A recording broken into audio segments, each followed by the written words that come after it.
Alright, so here we have a computer case that we're going to be taking everything out and putting it into that system here. So first things first, what we're going to do is on one side, this will be basically our top side. As you notice that this will be at the bottom there. We'll open up the side of the case. Pull this.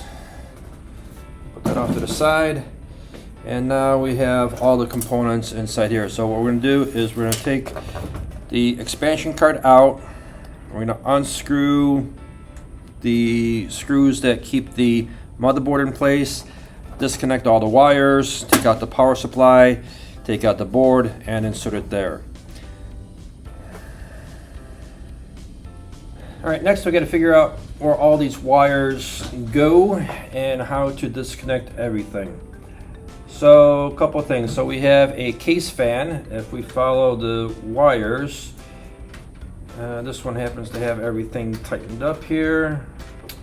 And then we're going to unplug. You notice that this is going into here, so we're going to unplug this from the motherboard. We're not going to need that. So there's another case fan that's right here as well. So we're going to unplug this case fan as well. Now for the big power cable here. So we should have a bundle of cables here. So this is additional power that's going to the motherboard. We could basically pull this out as well. So you notice we have a extra power that's going to the motherboard. Now you just can't pull out the cable. If you notice on this that there's going to be a little tab. So off to the side, you have to do it by feel. You're going to reach in there and push the little tab, and then you're able to pull out the cable. You can see here's the tab. You just push to pull that out. So here we have some additional blue wires. These blue wires were going actually to a location here to power the front panel. Actually no, it was the power to this thing. So there's a special unit, so your computers may or may not have this inside there, but that is what the blue one was. So we don't need that.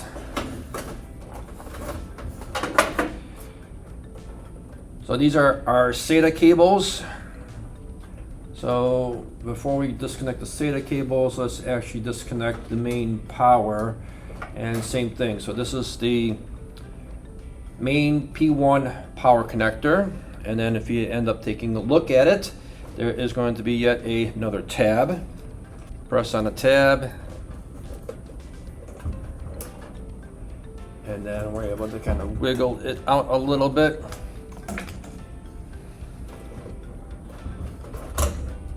And pull out the P1 connector. Now this also has the additional 4 connectors on here as well. So this is actually a 24-pin P1 connector. And we're going to keep that off to the side. So now if we take a look, our motherboard is almost free from wires. There's a couple other wires to be paying attention to. So we have another set of wires that go into here. So this one is actually for the front USB. So I'm going to disconnect this one. There's no tab or anything, you just basically wiggle it and pull that out. Alright, this set over here at the bottom, this is going to be another set that go to the front panel connectors. So this one is actually designed for the front audio.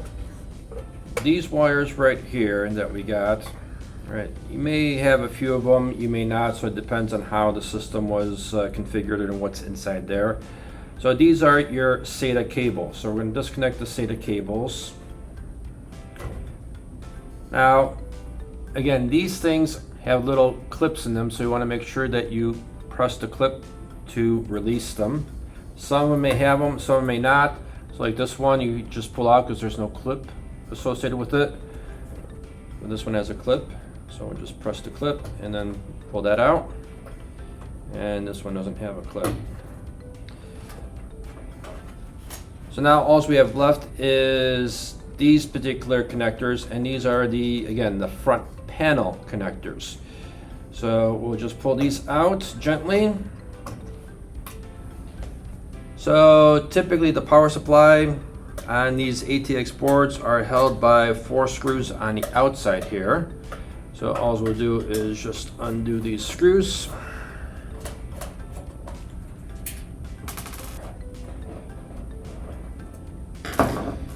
Alrighty, power supply is already loose. We'll come to the inside.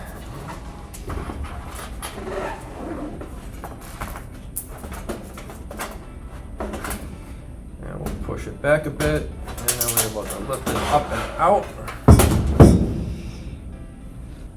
Now here comes the fun stuff. The power supply wires may be zip tied together to keep things out of the way, so we may have to just snip some of these connect the zip ties off, so we're able to get better access to all the components there, because some of the wires are not needed for our transport. So we'll remove some of the zips.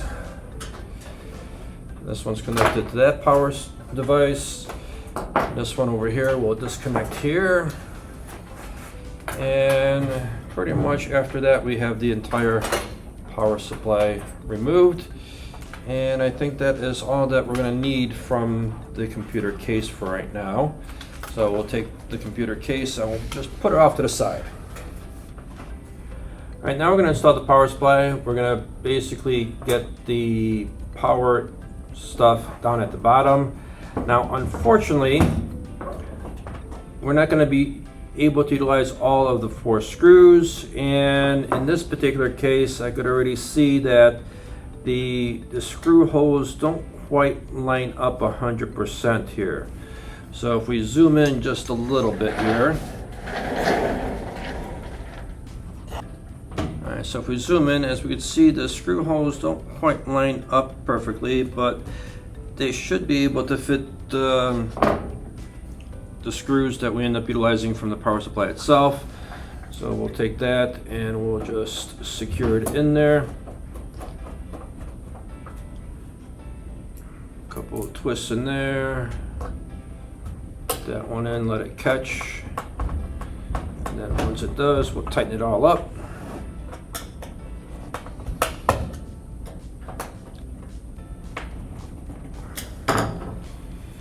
Alright, so that's all nice and tight.